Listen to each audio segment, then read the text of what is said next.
ગણેશપુરા હત્યા કેસનો ગણતરીના કલાકોમાં ભેદ ઉકેલાયો। થરાદ પોલીસે 3 આરોપીઓની ધરપકડ, મહિલા આરોપીને મીડિયાથી દૂર રાખતા ચર્ચા। થરાદ તાલુકાના ગણેશપુરા ગામે થયેલા હત્યાકાંડનો ભેદ થરાદ પોલીસે ગણતરીના કલાકોમાં ઉકેલી 3 આરોપીઓને ઝડપી પાડ્યા છે। વાવ-થરાદ જિલ્લા પોલીસ દ્વારા ઝડપી તપાસ અને કાર્યવાહીથી ગંભીર ગુનાનો ભેદ ઉકેલવામાં સફળતા મળી છે। પોલીસ મહાનિરીક્ષક પરીક્ષિતા રાઠોડના માર્ગદર્શન તથા વાવ-થરાદ જિલ્લા પોલીસ અધિક્ષક ચિંતન તરૈયાની સૂચના અનુસાર ગંભીર ગુનાઓમાં તાત્કાલિક કાર્યવાહી હાથ ધરવામાં આવી હતી। નાયબ પોલીસ અધિક્ષક SM વારોતરિયાના માર્ગદર્શન હેઠળ થરાદ પોલીસ સ્ટેશનના PI AG રબારીની આગેવાનીમાં તપાસ દરમિયાન 3 આરોપીઓને ઝડપી પાડવામાં આવ્યા છે। પોલીસ ફરિયાદ મુજબ મૃતક ગમાભાઈની પત્ની નર્મદાબેન ઉર્ફે નબાબેન ઠાકોર અને પ્રેમજીભાઈ કાળાભાઈ પટેલ વચ્ચે પ્રેમ સંબંધ હોવાનું સામે આવ્યું।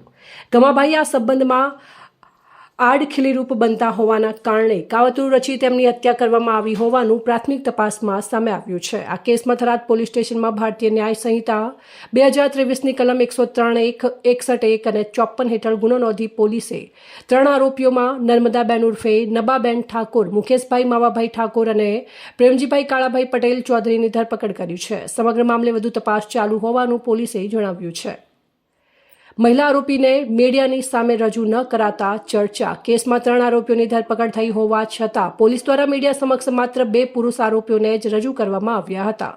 મહિલા આરોપીને મીડિયા સમક્ષ ન લાવવામાં આવતા વિવિધ ચર્ચાઓ શરૂ થઈ ગઈ હતી। આ અંગે નાયબ પોલીસ અધિક્ષક બારાહીએ જણાવ્યું હતું કે મહિલા આરોપીનો ચહેરો જાહેર કરવાનો નથી, તેમજ મહિલા સંબંધિત કાયદાકીય અને પ્રતિક્રિયાત્મક કારણોસર તેને મીડિયા સમક્ષ રજૂ કરવામાં આવી નથી। જો કે બીજી તરફ પોલીસે જાહેર કરેલી પ્રેસ નોટમાં મહિલા આરોપીનું નામ સ્પષ્ટ રીતે દર્શાવવામાં આવ્યું છે। ઉપરાંત DYSP દ્વારા હજુ ઓળખ પરેડ જેવી કાર્યવાહી બાકી હોવાનું જાણવા મળ્યું હતું। આવા સંજોગોમાં એક તરફ મહિલા આરોપીનું નામ જાહેર કરવું અને બીજી તરફ મીડિયાથી દૂર રાખવાના મુદ્દે ચર્ચા ઊભી થઈ છે। પોલીસનું કહેવું છે કે કેસની તપાસ હજુ ચાલુ છે અને કાયદાકીય પ્રક્રિયા મુજબ આગળની કાર્યવાહી કરવામાં આવશે। ગત તારીખ 8/7/26ના રોજ બનેલ બનાવની વિગત આ મુજબ છે કે ગેમાભાઈ વાઘાજી ઠાકોર કે જેઓ કાના ભાવા પટેલને ત્યાં ભાગ્યા તરીકે છેલ્લા 4 વર્ષથી પરિવાર સાથે રહેતા હતા અને તેમને ત્યાં ખેતર ખેડવા સારું પ્રેમજી કાળા પટેલ સાંજે 7 વાગ્યાની સુમારે આવે છે અને ગેમાભાઈ ખેતર ખેડવા માટે જતા રહે છે અને તે દરમિયાન પ્રેમજી કાળા પટેલ અને નર્મદાબેન ઉર્ફે નબાબેન ગેમાભાઈ ઠાકોર બંને ત્યાં વાતચીત કરતા હોય છે। તે દરમિયાન મુકેશ માવજી કોડી ઠાકોર તે પણ ત્યાં આવે છે અને મોડી રાત્રે ગેમાભાઈ પરત ફરતા આ બંનેને ત્યાં જોઈ અને એકદમ ઉશ્કેરાઈ જાય છે અને તેમની સાથે ઝઘડો થાય છે। તે દરમિયાન નર્મદાબેન ઉર્ફે નબાબેને પડેલ પાટિયું તેમના માથા ઉપર મારે છે અને જેના કારણે તેઓ જમીન પર પડે છે અને સાથે રહેલ બંને શખ્સો તેમને ખાટલા ઉપર લઈ અને એક રસ્સી તેમના ગળામાં બાંધી દે છે અને બંને સામસામે ખેંચી અને એમને ગળા ટૂંકો આપે છે અને તે મરણ જાય છે।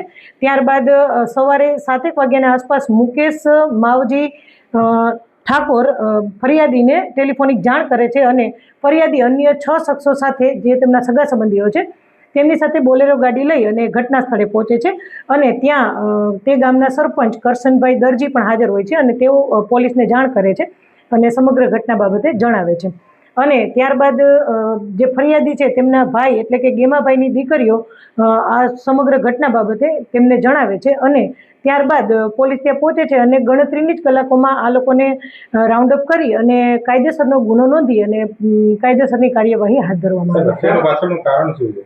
હત્યા પાછળનું કારણ પ્રેમજી કાળા પટેલ અને નર્મદાબેન ઉર્ફે નબાબેન ગેમાભાઈ ઠાકોર એમની વચ્ચેનો પ્રેમ સંબંધ હાલ જાણવા મળેલ છે। કેટલા આરોપીઓ ઝડપાયા છે? કુલ 3 આરોપીઓ છે, જેમાં ગેમાભાઈના પત્ની નર્મદાબેન ઉર્ફે નબાબેન ગેમાભાઈ ઠાકોર, પ્રેમજી કાળા પટેલ અને મુકેશ માવજી કોડી ઠાકોર।